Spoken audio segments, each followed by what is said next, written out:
What's poppin', peeps? T-Money up in the his.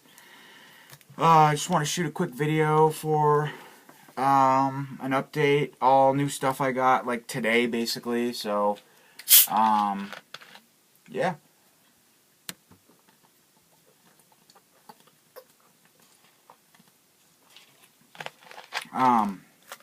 So let's get right into this. I gotta grab my slipcases. Plastic cellophanes. And these are all blues, so I don't need any DVD wrappers. Grab these. Alright. So, I got two pickups from FYE. I'll just show you guys real quick what I got. Again, these are all going to be Blu-ray, so. First up, I picked this film up. I think Retro Slasher was talking about it in one of his videos. I thought maybe he said it was his favorite of all time. And for whatever reason, I always thought this cover kind of looked like Devil's Rejects, the cover. I think it's just the colors, maybe. But unfortunately, I read about this. I read some of the reviews on this film, I think on Amazon. And people were saying that this Ultimate Director's Cut from Walter Hill is trash. And you should get the UK release that was released, I think, around the same year. In maybe 2007 or 8. Or no, I think it was 2009. Anyway, the UK release of this film, apparently this cut right here is shit. And they kind of, the editing or whatever, something's wrong with this. And it takes away from the original film, I guess. I don't know, I think they added, I don't know. I couldn't tell you, I've never seen the film, so I don't know. But that was unfortunate, so I might not even watch this and just order the UK edition of this, because apparently it's better. So if you guys know anything about that, please let me know below. And then I finally picked up Big Trouble in Little China. I've actually never seen this movie. It's one of the few John Carpenter films that I haven't seen. Originally I was kind of turned off by anything Carpenter that was non-horror. Escape from LA, Escape from New York, those type films, and basically this. But recently I've just kind of embraced everything that he's done, because he's probably my favorite, one of my favorite directors for sure. So I finally picked this up. Unfortunately, I think Arrow might have released this, so maybe if I really like this film, I'll pick that up, because this US release is just, I think it's just a Fox Home Video release, so you don't get the Scream Factory love that you got for the others, or for Escape from LA at least, or New York rather. Sorry, but yeah, I'm excited either way to check that out for sure. So I picked this film up. This came actually in the mail yesterday. This is one of the few Severins that I wanted that I don't have. This film I've been wanting to grab for a while. I actually got it for $15. $13.99, either 14 I think, or 14 or $15 on Amazon. So the price definitely went down on this. So I scooped it up. I wanted to see this. You know, from everything I've heard, killer baby flick sounds good. I think it's a killer baby flick, the baby, hence the title. But yeah, DVD Drive-In says truly one of the most bizarre films to come out of Hollywood in the 70s. And then it says it's impossible not to be horrified and fascinated by what you see unfolding. And so, yeah. It says an A-list director, a jaw-dropping storyline, and depraved depictions of suburban violence, 70s fashions, and sick love. The result remains one of the most disturbing movies in Hollywood history.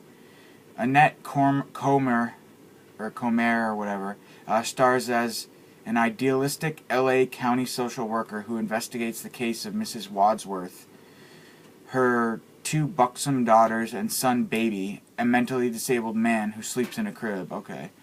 Eats in a high chair, crawls, bawls, and wears diapers.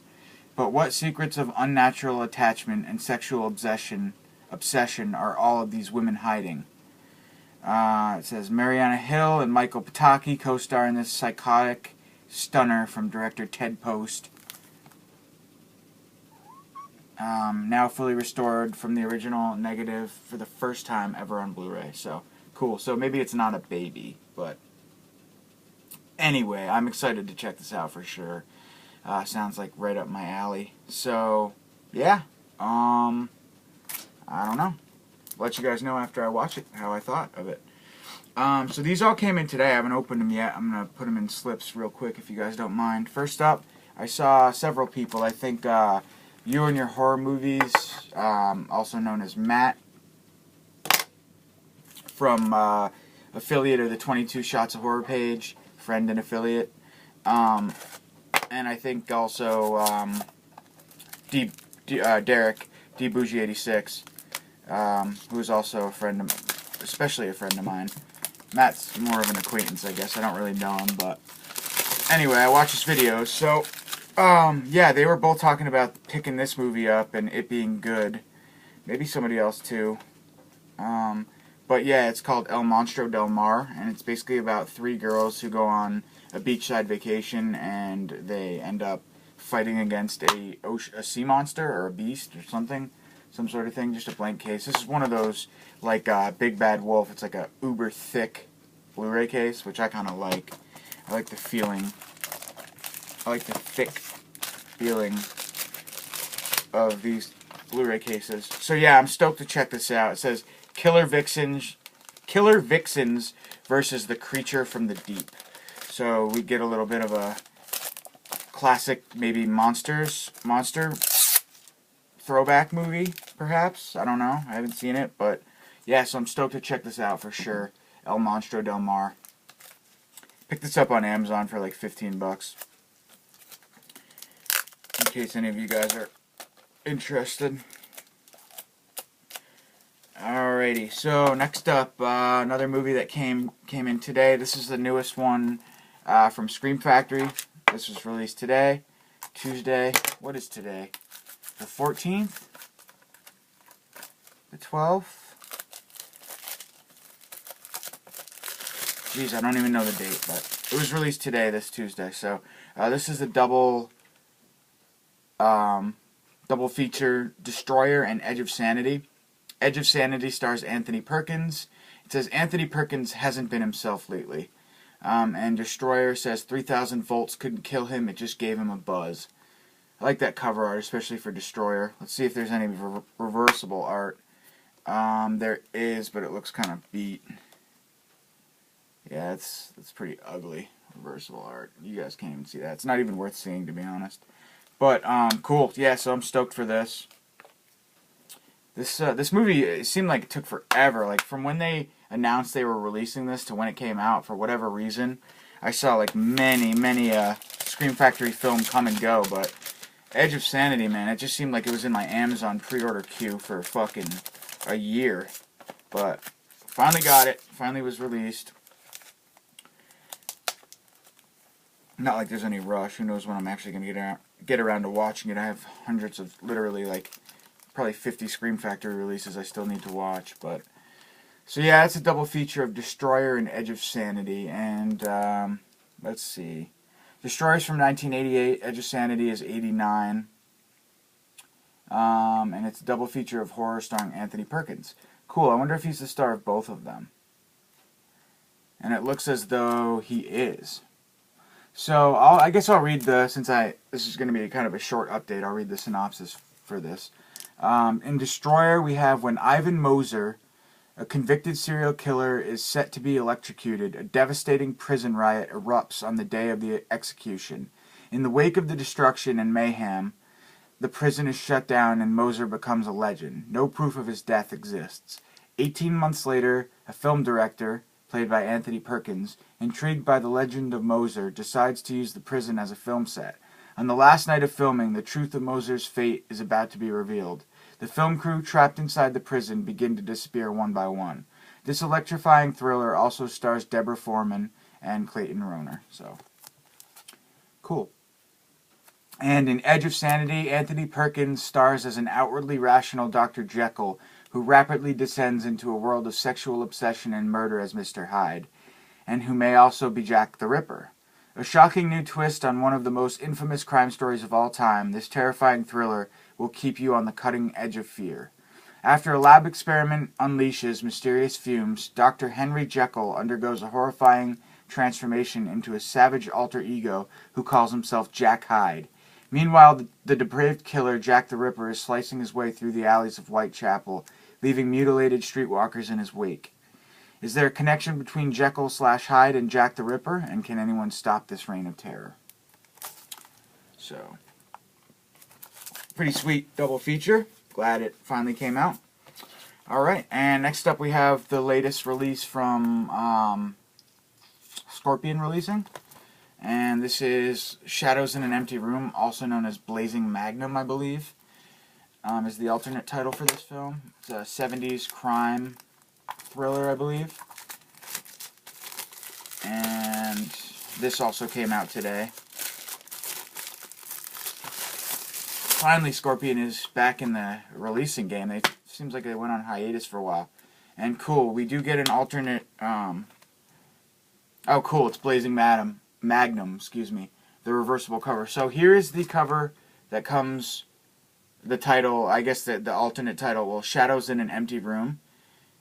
And it says, enter at your own risk, for there is no such thing as a truly empty room. And it looks like a blind woman walking into a room with a guy hanging.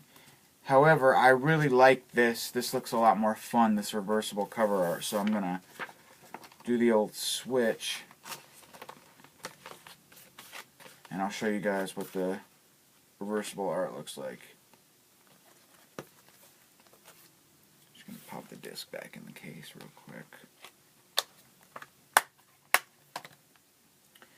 And that's the other cover, Blazing Magnum. That's a fun cover. I like that a lot. So, this film is about, it says, when his sister is poisoned at a party, hardened Canadian cop Tony Sayeda embarks on a violent investigation that turns into a shocking whirlpool of revenge and betrayal. Featuring one of the decade's greatest car chases and an arsenal of plot twists, this blend of fast-paced action film and tough police procedural from cult director Alberto De Martino features a stellar cast including John Saxon, yada yada yada, Tisa Farrow's in it, and it says, yeah, and that's it, just goes on. Now see this classic from a brand new HD master. So,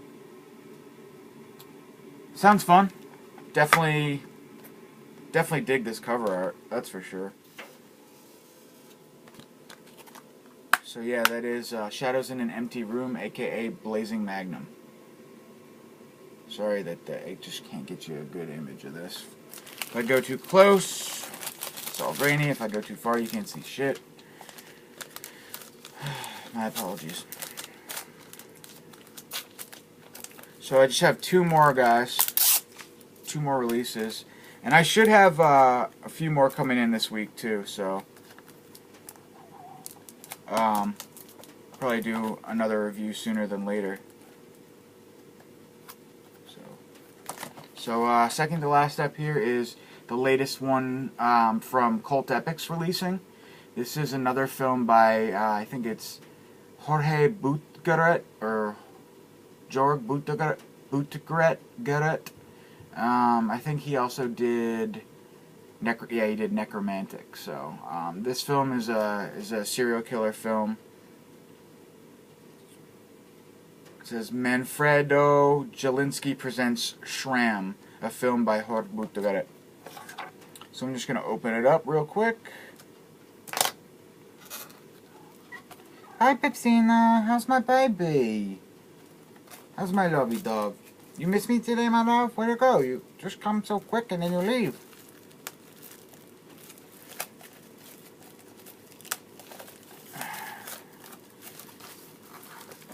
Got home later than usual tonight from work, so I'm out of the loop here. I don't know what's going on. I don't know why they still put these things on the tops of the Blu-ray cases, especially when there's a freaking slipcase involved. It's like, why? What's the... I don't think it's gonna open up when there's a slip. Keeping it shut, you know? I don't know. Better safe than sorry, I guess. So, let's just pop this open. Yeah, so there's nothing inside, it's just the disc, which features the same image. Oh, Pepsine, are you okay, my love? Geez, she just tried to jump up there and fell. Didn't quite make it. She pulled herself up. But so yeah, it's the same as the slip. So this film, it says Shram, Into the Mind of a Serial Killer. Shram, the story of a deranged serial killer from the director of Necromantic, Lothar Shram, is dying, face down in a pool of his own blood. Behind his closed eyes, fractured memories repeat themselves. He runs by the sea. He lusts after the whore across the hall. He lusts after the horror across the hall. He staggers through life uncertainly. He kills.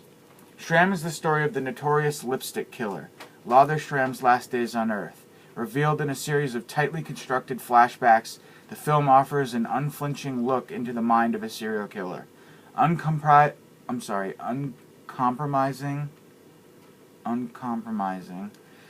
in its depictions of violence and perversion, Shram is a poetic masterpiece of horror guaranteed to make you squirm.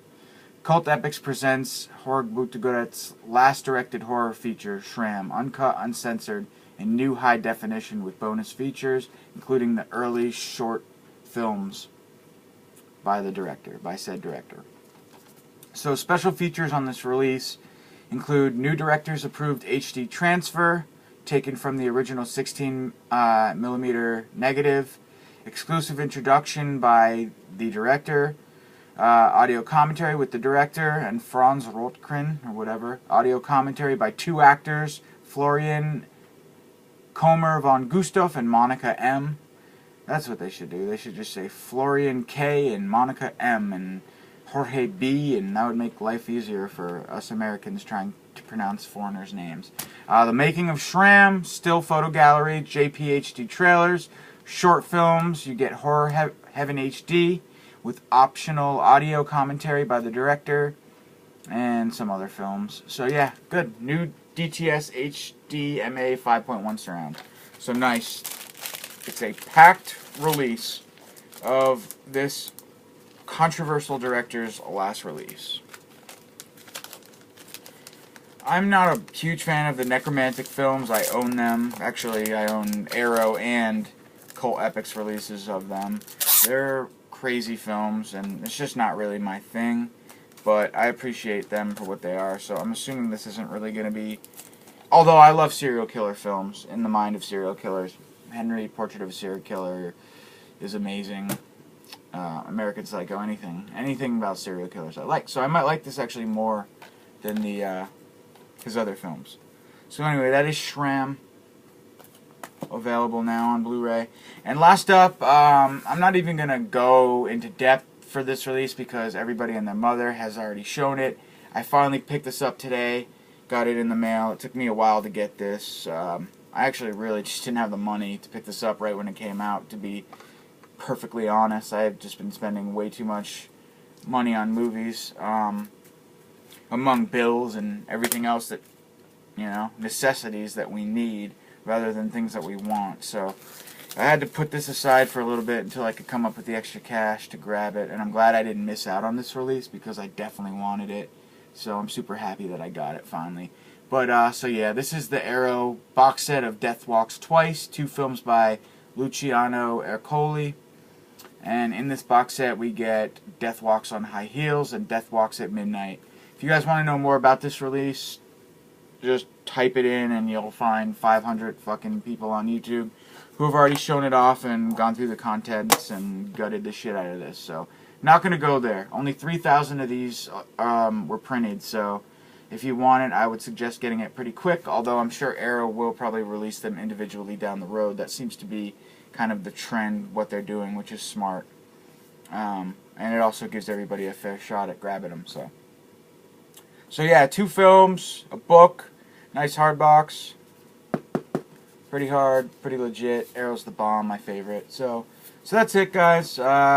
We have Death Walks Twice, Shram, Blazing Magnum, aka Shadows in an Empty Room, Destroyer and Edge of Sanity. I forgot to mention that there are no special features on, essentially no special features on the on that release, Destroyer and Edge of Sanity.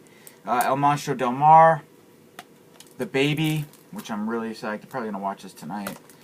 Big Trouble in Little China, and The Warriors, which I'm probably not going to watch at all, because I'm going to grab the UK release of that. If you guys know anything about that, though, the controversy over this release, let me know, because if it really isn't a big deal to you, then it probably won't be to me. So let me know. I'd appreciate it. One other thing before I go, I just want to say to the guys on the shots, moods, or 22 shots of horror with moods, and Jeremy. Well, it's not Jeremy anymore, but and JP. I just wanted to, all you guys, DBougie86, Derek, Retro Slasher, just want to apologize for kind of my absence from the site and the chat lately. I just haven't really been on Facebook. Personal reasons, just been really busy with work, and, you know, I don't need to explain myself, but I just, too much, but I just want to apologize for being kind of ghost lately, and I still love you guys. I still check your videos out constantly on YouTube, and I'm always watching, so it's just I just really haven't had much time for Facebook lately, because aside from that, honestly, I wasn't really using the FB for anything good, any good, you know, just fuck Facebook. But anyway, I'll probably be back on, and you know, I'm around, I'm here. So I just want to say sorry about being ghost, and I'm still with you guys for sure. So don't forget about me. All right, thanks guys. I hope everybody else has a good night, and I will talk to you soon. Peace.